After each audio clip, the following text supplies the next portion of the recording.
안녕하세요. 10년차 직장인 스윙 투자자입니다. 제 채널은 주식 투자자분들에게 다양한 주식 관련 사연을 소개해드리면서 주식 투자자의 공감과 때로는 위로와 기쁨을 나누어 주려고 하고 있습니다.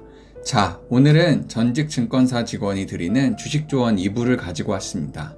지난 1부를 보시고 2부를 보셔도 되고 순서에 상관없이 2부를 보시고 1부를 보셔도 될 것 같습니다.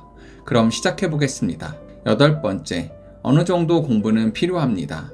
엑셀 프로그램을 기본적인 수준이나마 다룰 줄 아는 게 좋다고 봅니다. 가장 기본적인 수준이랄까? 주식 이름 치고 옆칸에 여러 가지 수치 자료 대입해서 더하고 빼고 나눠 보기도 하고 또 많은 회사들과 비교 나열해 보기도 하는 정도가 필요합니다. 차트 분석과 기업 분석을 맹신해서는 안 된다는 마음을 기본으로 가진 상태에서 쓸만한 회사들을 골라보는 것은 의미 있는 일입니다.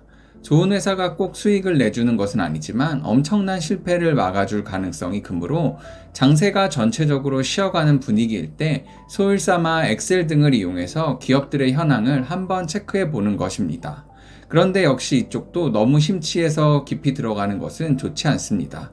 뭐든지 단순한 게 최고입니다. 저는 예전에 매매할 당시 매출액 대비 영업이익률 수치가 그 기업의 알짜 배기인지 아닌지를 판가름하는 가장 좋은 방법이라고 생각하고 거의 전 종목의 수치를 분기별로 내어보고 엑셀 차트를 만들어서 비교해 본 적이 있습니다.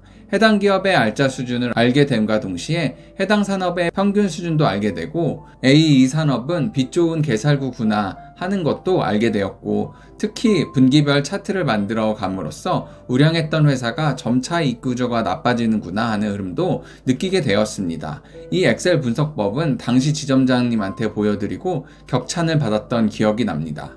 그 후로도 상당한 실력자였던 그 지점장님이 매매에 응용해 가시는 것을 옆에서 지켜보았고 역시 실력자는 신입사원의 말에 수긍하는 열린 마음을 가지고 있구나 하는 생각도 했었습니다. 요즘은 거의 MBN이나 한경와우 같은 방송을 보지 않는데 올해 초에 우연히 잠깐 봤는데 기업 분석가인지 시황 분석가인지 한 분이 나와서 차트를 띄워놓고 보여주는데 예전에 제가 만들었던 것과 흡사하더군요. 제가 엑셀의 전문가는 아니기에 다소 세련되지 못하게 만들었는데 그런 부분까지 같아서 예전에 제가 만들었던 것이 아닐까 생각했습니다. 주식시장은 의외로 좁습니다. 모 증권사 대리가 메신저상에서 웃긴 얘기를 하나 하면 20분 정도면 전국을 돌고 돌아 다른 증권사 친구가 메신저로 웃긴 얘기 하나 있다면서 얘기를 지어낸 사람한테 보내주는 식입니다. 그러니 정보력이 엄청나죠. 서울 기통위에서 일어나고 있는 일들도 실시간으로 듣게 됩니다. 결론은 제가 만들었던 그 방식이 좋다는 것은 아니고 그 정도의 분석은 스스로 해나갈 수 있어야 하며 맹신해서는 안 되지만 참고용으로 좋다는 것입니다. 9번째, 주식을 고르는 법. 산업 전반의 시세 흐름을 아는 정도면 됩니다. 투자 대상 산업 내지는 종목에 대해서 그렇게 빠삭하게 알 필요는 없습니다. 오히려 너무 깊이 알게 되면 매매에 방해가 되는 경우가 많습니다. 회사의 사정과 주식 시세가 반드시 일치하는 것이 아님에도 불구하고 주식 시세를 자기가 자잘한 지식을 가지고 꽉 믿고 버티다가 실패하게 되는 거죠. 기업 분석 책에 나오는 정도로 봐주면 좋겠습니다. 그리고 가능하면 실체가 없는 회사보다는 실체가 있는 회사가 매매하기엔 낫습니다. 예를 들어 직원 50명의 땡땡 테크니스, 땡땡컴, 땡땡 바이오 등과 같은 회사보다는 남강토건이니 하는 회사들이 매매하기가 낫다는 거죠. 장이 어려울 때는 앞에 회사들이 투매로 이어지지만 실체가 있는 회사들은 그렇지 않거든요. 내려다보면 더 이상은 내리지 않는 지지대 가격이 있는 최소한 그 회사가 정말 어렵다고 해도 공장 건물, 보유 부동산 등의 자산 가치가 있다는 거죠. 단가로 치면 1만원 내의 주식이 적당한 것 같더군요. 시간이 되신다면 잡다한 종목을 걸러내고 지켜볼 만한 주식들은 유사 업종으로 구분해 놓고 보시고 가급적 매매는 해당 업종 5위 내지는 3위 안에 드는 주식으로 선택해서 매매하시면 되겠습니다. 그리고 꾸준하게 매매해 나가다 보면 자신과 궁합이 잘 맞는 업종 주식이 생기는 것 같습니다. 전 제약 쪽은 안 되는데 건설 업종은 제대로 맞아가더라고요. 개인마다 차이가 있을 겁니다. 10번째, 증권사 직원의 신뢰도. 자신이 주식 매매에 실패한다고 해서 주식시장과 관련된 모든 것을 불신하는 사람들이 있습니다. 전광판도 부숴버리고 싶고 객장에서 여유롭게 차 마시고 있는 사람들도 미워 보이고 증권사 직원은 모조리 도둑놈으로 생각되고 등등 말이죠.